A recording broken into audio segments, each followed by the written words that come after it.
ভাষা দিবসকে নতুন করে মনে করা, স্মৃতিচারণা করাটা কিন্তু অত্যন্ত জরুরি। যখন এই অন্তর্বর্তী সরকার 2026-এর জাতীয় যে ক্যালেন্ডার, জাতীয় ছুটির ক্যালেন্ডার, সেই ক্যালেন্ডার থেকে 21শে ফেব্রুয়ারির ছুটি বাতিল করে দেয়, পরে বলে আমরা ক্ষমা প্রার্থী, ভুলবশত হয়ে গিয়েছে, তাদেরকে অবশ্যই সেই ভাষা দিবস আরও একবার মনে করিয়ে দেওয়া দরকার।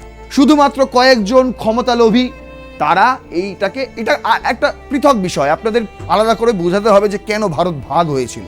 কিন্তু আপনাদের যদি বুঝতে হয় ভাষা আন্দোলন, তাহলে বুঝতে হবে আগে যে 47-এ ধর্মের উস্কানি দিয়ে তো দেশ ভাগ করে দিয়েই ছিল, কিন্তু পূর্ব পাকিস্তান ছিল বাংলা ভাষা কেন্দ্রিক একটা ভূখণ্ড।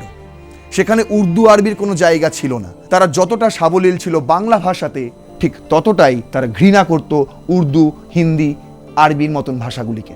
যে ভাষা আন্দোলন বাংলাদেশকে একটা আলাদা স্বীকৃতি দিয়েছিল, সেই ভাষা আন্দোলনের একজন অন্যতম নায়ক মুজিবুর রহমান, তিনি কিন্তু তারপরেও দমে যাননি।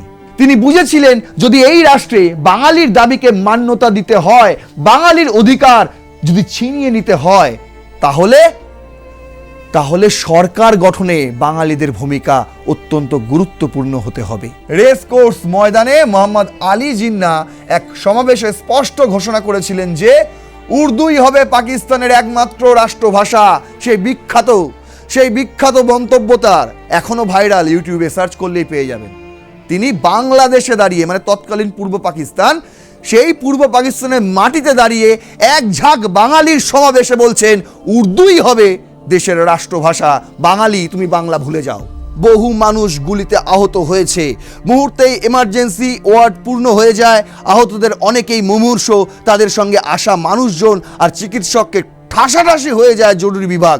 ভাষা আন্দোলনে কতজন শহীদ হয়েছিলেন সে বিষয়ে সঠিক সংখ্যা এখনো পাওয়া যায়নি।